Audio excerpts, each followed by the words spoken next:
can only imagine when that day comes. It's good to see everybody this morning. There are plenty of seats. Good you got here early.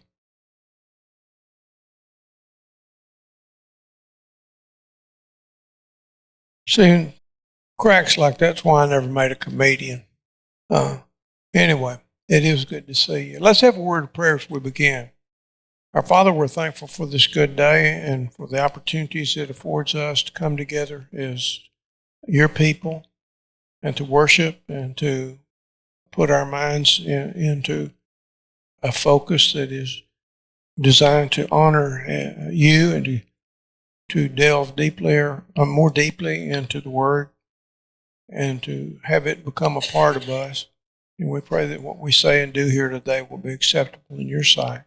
For we ask it in Jesus' name. I left off last time with come to a period of time when Jesus is starting to clash with the Pharisees. I want to go back and reread that text so we'll kind of be together on what we're talking about. But in Matthew chapter 12, 9 through 14, he says, departing from there, he went into their synagogue, and a man was there whose hand was withered. And they questioned Jesus, asking him, is it lawful to heal on the Sabbath? So they might bring charges against him. Ulterior motive, you see. But he said to them, what man is there among you who has a sheep, if it falls into the pit on the Sabbath, will he not take hold of it and lift it out? How much more valuable then is a person than a sheep? So then it is lawful to do good on the Sabbath. Then he said to the man, stretch out your hand. And he stretched it out, and it was restored to normal like the other. But the Pharisees went out and conspired against him as to how they might betray him. So these Pharisees all of them didn't die in the first century. That strain of attitude and approach has continued to be, and it will be till he comes back, a problem for God's people. But on another Sabbath, new Bible. My other one's falling apart, so I just wanted to tell you, got a new Bible. They're kind of hard to break in. And I tell myself I got to wear it out. And I think, I ain't going to last that long. But anyway, on another Sabbath, Jesus comes into conflict with these Pharisees during a synagogue service. And they knew his views about the Sabbath, and they're just waiting for further evidence in order to accuse him. So they're there for an ulterior motive. A lot of times when people get embroiled in some of these juvenile, immature church fusses, you'll have people get into that, get polarized on either side of it, and they're not there to worship. Back years ago, before I moved to Tennessee, the congregation I was serving with before I came here, they had gotten in a big old fuss. And I remember finally they were yammering around there. They had a congregational meeting, and it was pandemonium. And our old elder, he's in his 90s, and he was a big man, big handsome man. He stood up with his cane, and he didn't normally go up on the platform because it's difficult for him. And he walked up on that platform. They said, one of his nephews, great nephews, telling me this, leaned his cane up against it. And when he got through talking to him, he said, now I'm going to dismiss you, brethren. I want you to go home and think about what's happened here today. And I want you to come back with a different attitude. And I'm not going to call on one of you to pray because there is not a one of you in a position to be praying right now. So I'm going to pray. And so he led the prayer, and they went.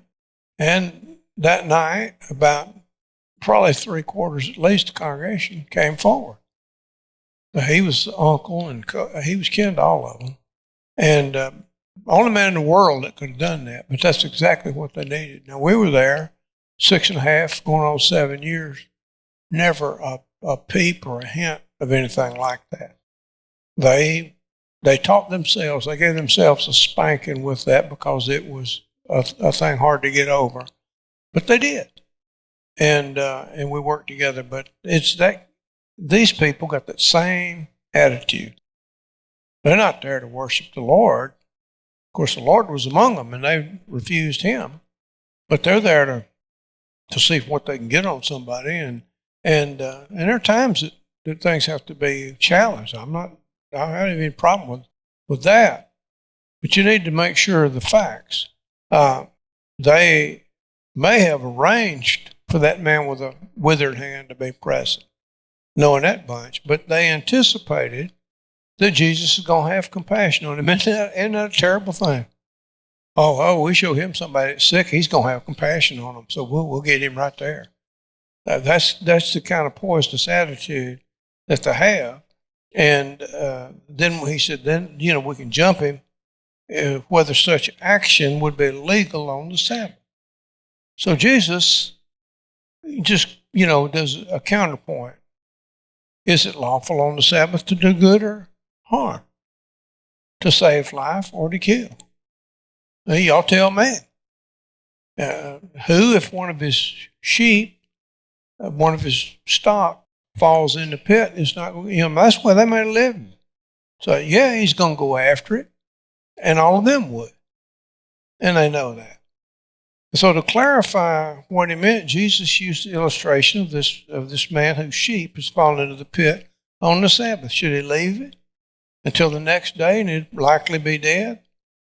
And so the decision was essentially practical, common sense kind of thing. Common sense would dictate that some act to save the animal is indicated. And surely common sense should do more for a person than what they were talking about. The disabled man was there for the Pharisees to see. They can't offer him any help. So who of them, though, could deny that there were strong humanitarian reasons for an immediate healing? Whatever the legalities are, legalistic things are. When the Lord said, remember the Sabbath day to keep it holy, he wasn't talking about saving life or destroying it. He wasn't, that wasn't in consideration. So they've hatched up a rule that they came up with, and the Lord of the Sabbath is with them. And so I think he probably knows what's permitted on the Sabbath, don't you? If you accept the fact that he is the Christ, then they need to be learning from him and not the other way around. So when common sense clashes with legalistic demands, too often common sense is banished.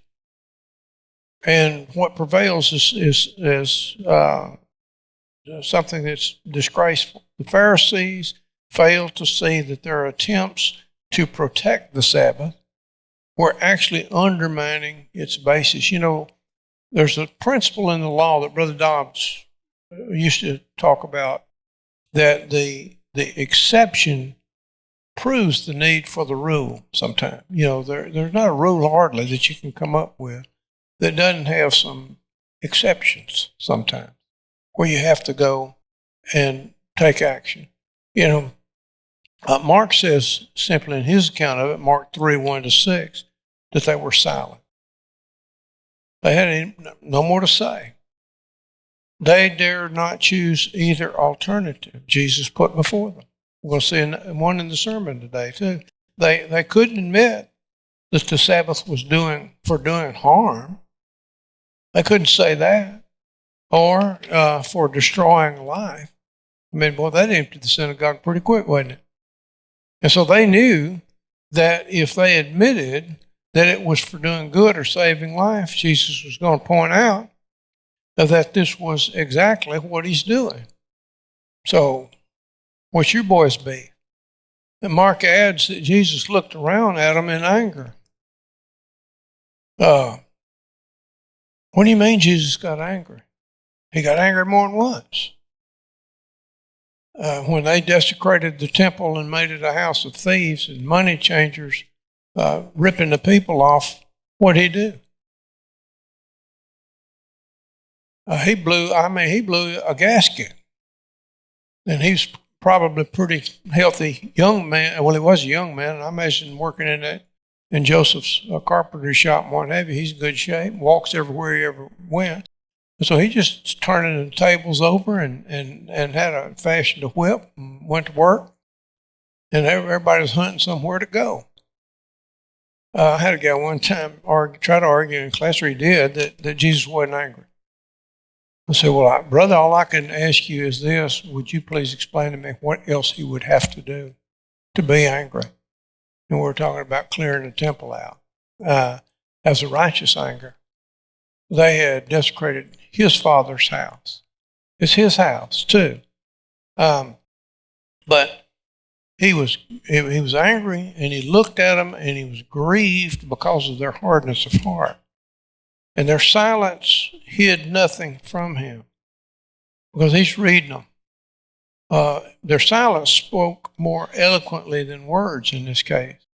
And that stirred his anger. He noted a sheer absence of compassion in the faces of those around him. What about this man?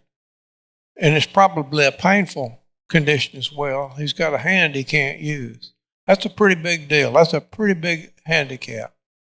And if it's inflamed in some way, or where it's really painful, like arthritis can be at times, then this poor guy is, and well, it's the Sabbath, and we're not gonna. We might try to do something for you, but try to come back tomorrow. He's got an acute need right now, so that stirred the Lord's righteous anger because there's just not compassion in those, and with eyes still fixed on his accusers. He told the man, stretch out your hand. And utter open defiance of the Pharisees. Can he do that? Can you resist a self-appointed church boss? See, you better. Or though, Novocation, not too far north of here, where some brethren were hesitant to put up a resistance, and they got thrown out of their own building. I don't understand. He made his accusers too uncomfortable because when that hand came out, what? It's fully restored. Just like new. So they left the synagogue resolved to find ways to get rid of him. How dare he embarrass us like that? We're the cool guys. And so their scruples were offended and their pride was wounded, and they cared nothing about the man who can now use both hands. That's a sad thing. And that's the religious elite. And they were so deeply incensed against Jesus that they consulted the Herodians, whom they normally considered to be traitors to the Jewish cause. The Herodians played footsie with the Romans. And so, since Herod was a tool of Rome, his supporters were no more welcome to the patriotic Pharisees. And so there was a rift there, a pretty deep one. And what prompted such strange bedfellows in this instance is to join a common plot against Jesus. That's not recorded, but that's what ultimately happens. And apparently the Pharisees were using the Herodians as a means to further their own ends. And so the alliance shows the strength of opposition. It's already at this stage. We're not far into its ministry, but it's already being leveled against Jesus and getting organized. Because these fellas, the ones that are on the top, and the top guys do not like to share too much typically with those of us that are not of the elite classes. And so, there have been a lot of wars, and millions of people lost their lives in wars that were fought because some elitist somewhere not getting what he thought he had coming. Brother Bob?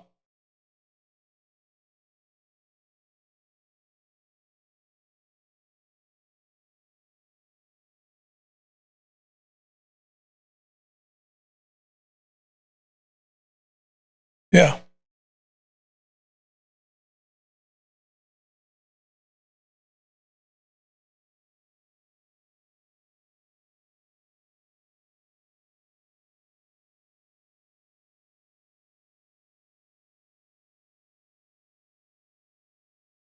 Well, and he told the people, he said, whatsoever they command you that is according to the law, that you do that. But don't do after their example, because they say and do not. Well, they did more than that. They added to. Had their own opinion. You're right, yeah. And it's disgraceful, but you still see that. And absolutely, today you see it. And so, and you'll get brethren that, like I say, they get together and get organized, and they got their little clique. And you know, if I'm anything, I'm a Bible guy, and I'm not adverse to vigorous debate, but I don't believe you ought to lie, you know. And you'll have people that just make stuff up and say it. I guess they've just been watching too much television or something, because that's what they do on TV. You know, they just make stuff up, and pull it out of the blue, and start saying it. Well, we don't need to have anything to do with that. That's where I want to go with it. You know, in Mark chapter 3, verses 7 through 12, he says, Jesus withdrew to the sea with his disciples, and a large multitude from Galilee followed, and also from Judea, and from Jerusalem, and from Idumea, and beyond the Jordan, and the vicinity of Tyre and Sidon. A great number of people heard about everything that he was doing and came to him. And he told his disciples to see that a boat would be ready for him because of the masses, so that they would not crowd him. For he had healed many, with the result that all those who had diseases pushed in around him in order to touch him. And whenever the unclean spirits saw him, they would fall down before him and shout, "You are the Son of God." They knew he was. And he strongly warned them not to reveal him, or not to reveal who he was. And so it's just, you know, it's proceeding as it had to. But following that synagogue incident, Jesus withdraws to the seashore, as it said. And he did not, however, escape the multitudes. And you can imagine, when these acts of compassion are also just like throwing gas on a fire. I mean, that's noised abroad, and he didn't escape them. And among those following him were people suffering all kinds of diseases, all kinds of what for them was incurable diseases, and those who were possessed of unclean spirits. And Jesus didn't ignore this great mass of human need. And his compassion was again stirred, and healing power flowed forth from him. Now, there's a whole lot none of us understand about that, so don't ask me. I'm just, what the text said is what he said, you know. But he sensed that, of course, when it happened. And Paul came not only, came not only from Galilee, but also from Jerusalem and Judea and Idumea, the Transjordan, Tyre and Sidon, up in what's now Lebanon. And the fame of Jesus was widespread and growing very rapidly.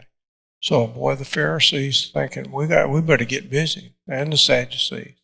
So many were pressing against him at one time that he requested a boat to be ready at hand.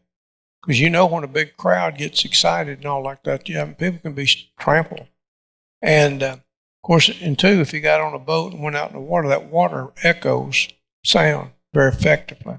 But their eagerness contrasted vividly with the Pharisees all swole up and swelled up like a big bullfrog, sitting on a lily pad, just, they're not liking anything that they're seeing.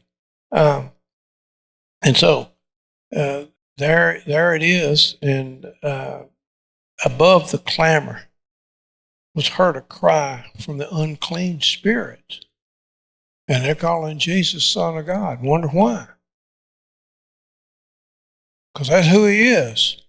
And they know, in other words, they know for certain about him. And so he charges them, orders them, do not make me known, and they comply with that. He did not want his mission to be only a medical crusade. Because like in that situation, those were wonderful things, no doubt, wonderful things, that those people were relieved of their suffering. But now what? Well, they're still going to die, aren't they? And they're still going to have to go through this world dealing with all of the trials and tribulations and what have you. And I'm not going to get in line today. I'm weak, I guess, that way, but the best thing happened to a Christian is to, at the end of a faithful career, pass over into his presence. There's a book I read here a few years ago, and it's just a book of, man says it's a book of Christian fantasy, but he in his mind imagines a fellow waking up in a garden. That's where God put man in it originally. And so he, in this just wonderful garden, and I've told you about it before, and at some point he sees this fellow walking up across the way there, and it's the Lord. And he welcomes him, and he says, what did you do? He's thinking, what did you do with the opportunities I brought to you? How did you live? And so they began to have a discussion, but it was an interesting read. I'd never seen anybody do that. But he's got this, and he knows better than to let it sink into or devolve into merely a medical mission, because that's going to be the embryo of a superstitious approach. The crowds have to learn that his mission is bigger than that. It's greater than that. I tell people, and I can just see the look of some skepticism sometimes on their faces, but the greatest thing in the world is the mission of the Lord and the mission that he gave to the church. There is nothing that equals that in terms of importance. And I wish we could get more people absolutely convinced that that's the case. Matthew, when later recalling the healing ministry, saw a fulfillment of prophecy in Isaiah chapter 42. It's where 1-4. It's one of the servant songs. And Matthew identified Jesus as that servant. Other portions of servant songs were to be fulfilled by Jesus, and most notably, his crucifixion. Isaiah chapter 53. You read about that. That's more than 7 centuries, a little more than 7 centuries before it occurred, and they're writing about it. So Matthew saw the tenderness of Jesus. His mission was not really based on wrangling and shouting, but on care for those unable to fend for themselves. He's always concerned about those who didn't have enough to eat. He's concerned about those who did not have the resources to see a doctor or be cared for. And we're not talking about people too lazy and sorry to get up and go to work, because he inspired one of the apostles to say that he that will not work, neither should he eat. And that was Brother Paul. But the prophet used the figure of a reed cut for a quill, which would at once be rejected if it were at all bruised. God's chosen servant never accepted the principle of the survival of the fittest. And so he would tend even the principle of the bruised reed and make something out of it. He would take it and do something with it that was useful. And you will see people that overcome significant hardships, and they're not perfect. There's a little Serbian girl, and she's born, and she's got a little hand over here and no arm at all over there. She is a world-recognized artist. And she'll put that canvas down on the floor and sit across the hall from it and then use her feet to paint these, wonderful paintings. And then her approach to that, she said, "No, don't lose your dream. Don't lose your dream. Press on." Well, she wasn't saying that as a Christian lady, but it represents the same kind of attitude. And so he would tend the bruised reed, make something out of it. Another illustration was that of the smoldering lamp wick, which was easier to extinguish than to revive. The Messiah's approach, however, brought hope to the weakest among us. And the weakest were not beyond help, not beyond significance. He would never tolerate injustice. This may come as a shock to everybody, but in that time, like this time, that there were people that specifically preyed on the weak. And that's like these thuggy robbers and stuff. Who they going to jump on? If they're a smart robber, sort of smart. You're not smart if you're a robber. Are you going to jump on somebody that's weak? Or are you going to jump on one of those guys down at the local gym? There's some guys down there that make Hercules look like a wimp. Some big old boys. Biceps and what have you. Nobody going to jump on that guy.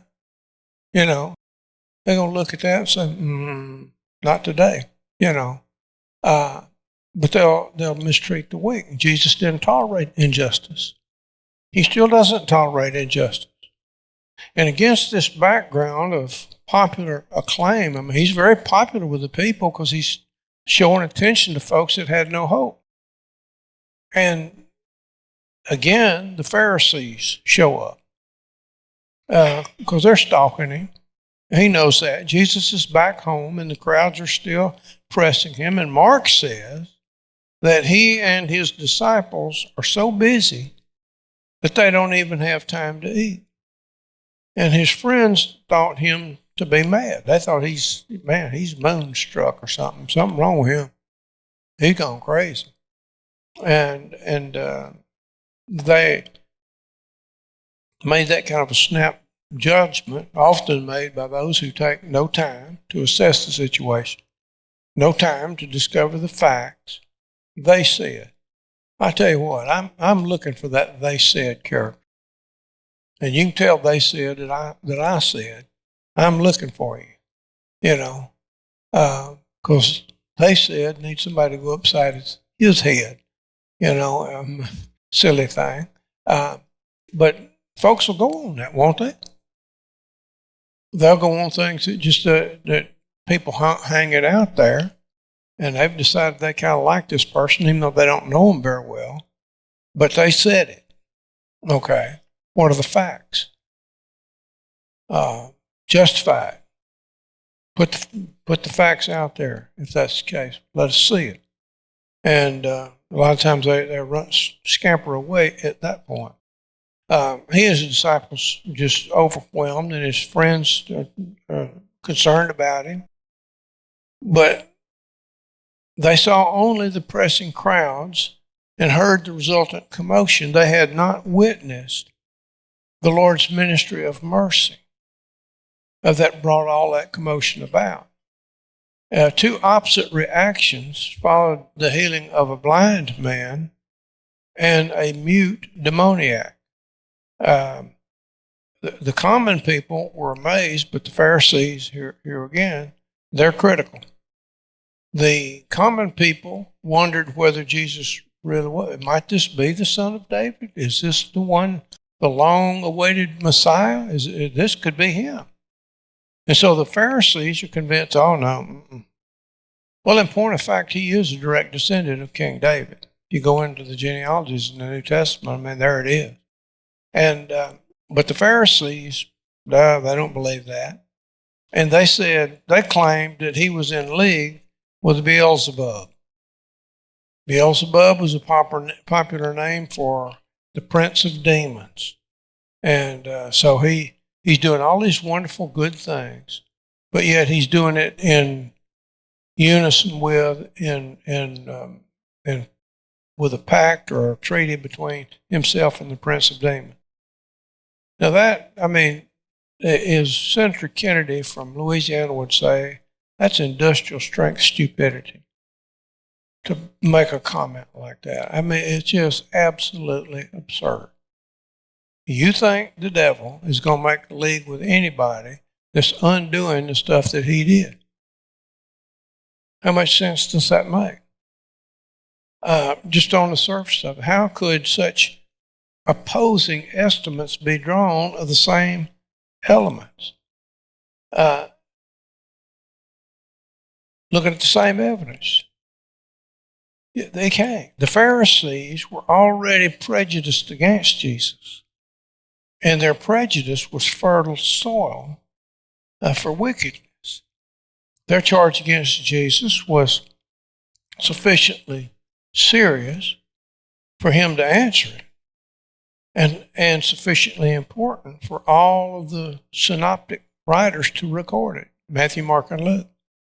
And so when the Pharisees charged Jesus with being linked with Beelzebub, or Beelzebul, it's sometimes, they're using that popular name for the prince of demons. That's who they're talking about. And some said that Jesus was actually possessed by Beelzebub, but others were content to claim that he cast out demons under Beelzebub's authority.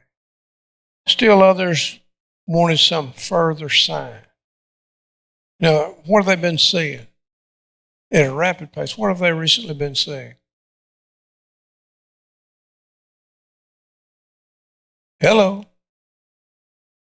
Miracles, signs, wonders. That's what they've been seeing. And I mean, not a few of them. You just think, our brethren do medical missions a lot now.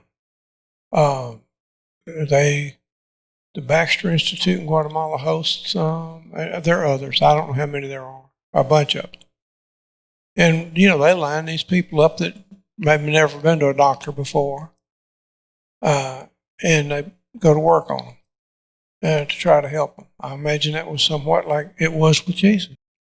And so they've seen these signs, but they want another one. Presumably something more startling than they had so far seen. So Mark says that some of them had come to Jerusalem, especially to protest. We know a lot about protesters these days, don't we? People show up at government buildings and act silly, show up at courthouses and act a fool.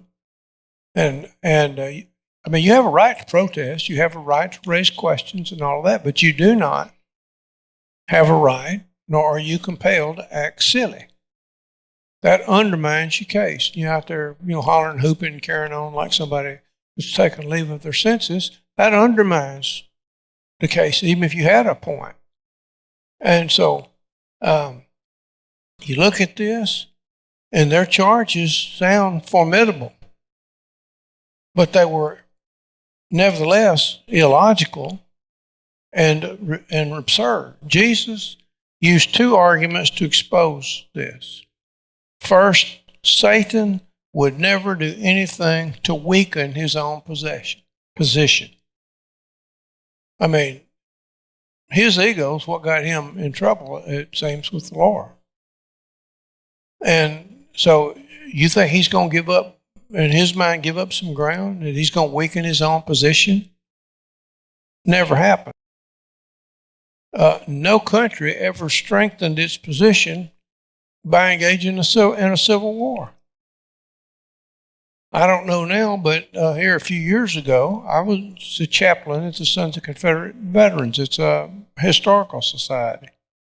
And one of the things that they like to look at, talk about, and visit over is the devastating effect that war had. And up until probably the 2000s, there was some cropland that still hadn't been put back in production. Of course, nobody wants to talk about that, but it was a devastating thing. You don't advance any position getting involved in that. There's nothing civil about a war among brethren, among God's people. But it happened. So a kingdom's stability is soon shaken by disruptive elements. If Jesus were on Satan's side, why would he cast out demons at all? Why wouldn't he request, give me another boatload of batons? This should have been obvious to his accusers, who had not thought out the implications of their own charge.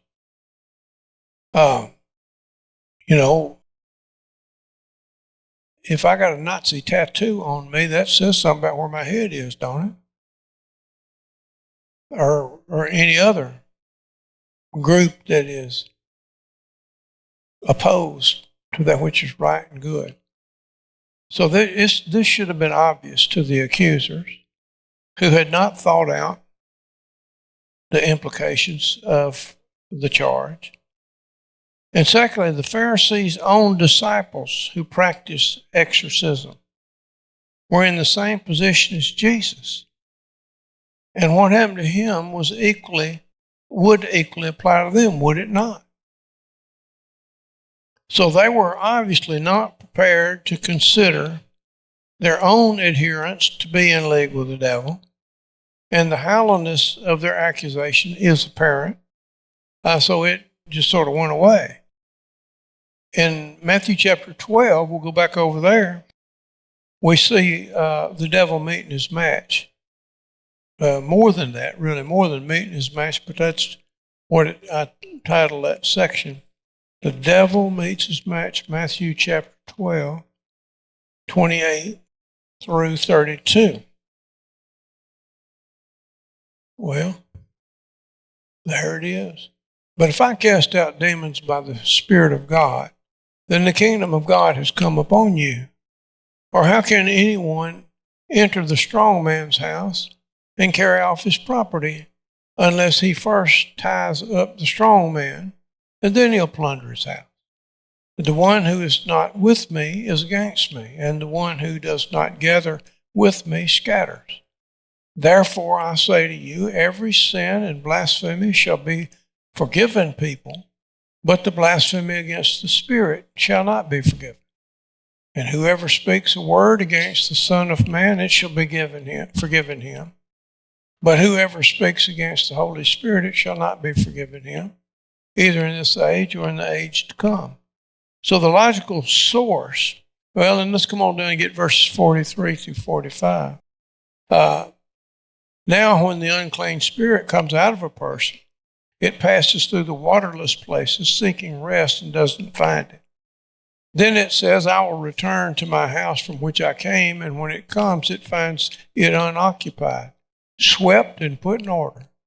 Then it goes and it brings along with it 7 other spirits, more wicked than itself, and they come in and live there, and the last condition of the person becomes worse than the first.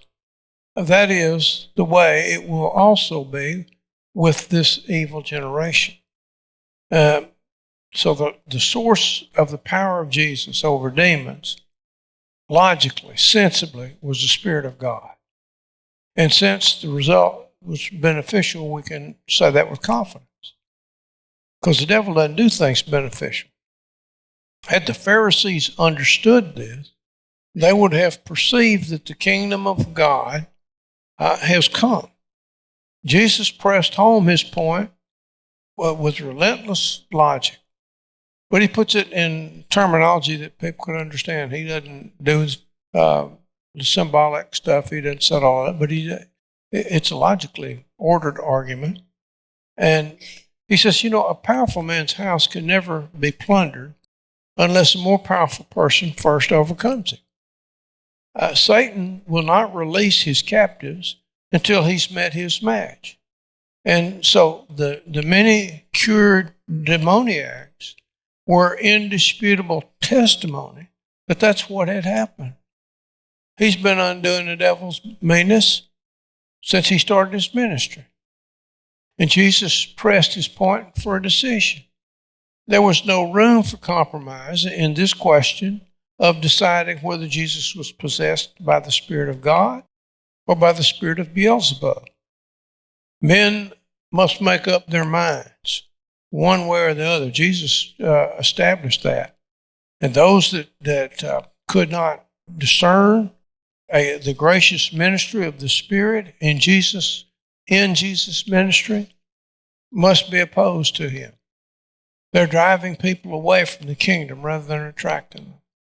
Both Luke and Matthew include an illustration by Jesus to show how any other way of dealing with the unclean spirits except the Spirit of God is not only ineffective, it's destructive. He pictures an unclean spirit wandering through the desert places to find some place to be after being cast out of a man. It was commonly believed at that time that this was a condition of disembodied evil spirits. So in the meantime, the man experiences moral reformation. He cleans up the house. He sets things in order. Disorder is replaced by orderliness and cleanliness. So attractive had the man become that the unclean spirit not only himself returned, but he brought 7 of his buddies with him. And so the man finished with 8 instead of 1. The number indicated the intensity of the man's degradation. And the conclusion was that the exorcism had been inadequately carried out. The victory had not actually been won. The point of the story is that when a man's life becomes orderly and stays orderly, according to the words of God, it is evidence that the unclean spirit has been effectively overcome. The test is in the duration of the cure. Tampering inadequately with the evil forces is dangerous. And so let no one, however, call inadequate what is performed by the Spirit of God. Jesus warned very sternly against perverting the Spirit's work. Forgiveness was possible, he said, for every other kind of sin but that one. And a man may even blaspheme against the Messiah, the Son of Man, and be forgiven, but not against the Spirit. The saying has been thought harsh by some who think it limits God's power to forgive. But this sin against the Spirit is deliberate. It's a malicious attempt to deny all true values, to say wrong is right and evil is good. That's what it is. And the Pharisees who brought these false charges against Jesus probably had little idea of the serious implications of their suggestion. And they are warned lest their present tendency harden into a habit. And if it hardens into a habit, that's when they become irredeemable. The warning has frightened some today into fearing that they have unwittingly committed the unpardonable sin. But that possibility is excluded.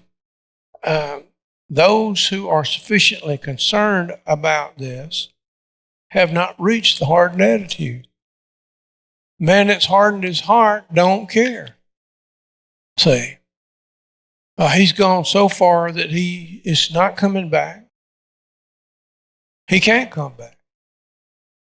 But prior to that, Jesus reaches out to him. Those who are sufficiently concerned have not reached that hardened attitude against the promptings of the Spirit as they interact with His Word And so this discussion between Jesus and the Pharisees shows the vital importance of the Spirit's work in the ministry of Jesus.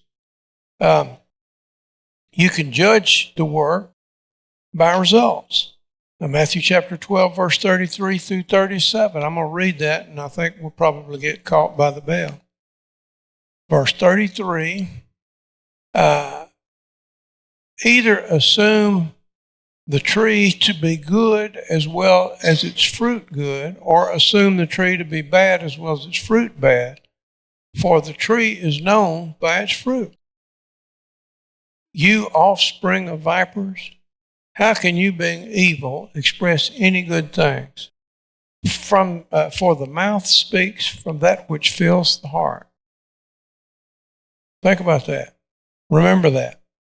The good person brings out of his good treasure good things, and the evil person brings out of his evil treasure evil things. But I'll tell you that for every careless word that people speak, they will give an account of it on the day of judgment. For by your words you will be justified, and by your words you will be condemned. Anybody here don't believe that? See, so that tells me that I need to be careful. And there are a lot of situations where, you might want to say something where you ought to just shut up. That applies to everybody here. It's just times not to speak. Let it lay. Leave it right where it is, lest you get off into this territory and become an irredeemable. More than once, Jesus uses this simile of trees and the fruit they produce to show how men's claims can be tested. That's what he's talking about. And while still thinking about the Pharisees' blasphemous charge, he addressed it in terms of an illustration concerning this fruit tree. Don't know what kind it was. He didn't specify. Challenge was put in a strangely direct way. Make the tree either good or bad, and the fruits will follow accordingly. That's going to invariably work. A good tree cannot produce bad fruits, and a bad tree cannot produce good fruit. It was not as obvious as it ought to have been to these Pharisees that the same principles applied to human lives. If their charge that Jesus was possessed by Beelzebub was correct, why did his actions not conform? If he's the son of Beelzebub, he ought to be so mean his hide wouldn't hold. He ought to be involved in every kind of wickedness and corruption and what have you. And he was not. What was he doing? Well, he's going around and he raised the dead, he healed the sick, he gave sight to the blind, he restored the ability of those that are mute to speak. You don't know what it's like, to the degree what hearing loss that I have is not profound. It's in moderate range, but it is isolating. Why? Because you just miss a whole lot that goes on around you. You miss a lot. And you just think about the person that has none at all. Well, then they're just in this little cocoon kind of all by themselves, unless they can learn sign language. Jesus was possessed by Beelzebub. If that's right, why didn't his actions conform to Beelzebub? Moreover, they pretended to speak good things about Jesus while they are out here maligning his good work. Oh, nobody would do that, particularly not a religious person, right? Not some good brother. Well, they do it. They like I said, they're still around. And so their inconsistencies exposed. They're challenged to make their position clear. And Jesus then criticized his opponents straight up. He called them a brood of vipers. You know what a viper is? It's a snake. And a brood of vipers is one of his most strongly worded descriptions. And he meant it when he said it. Was the charge justified? That's where we'll start next time, Lord willing. Thank you for being here.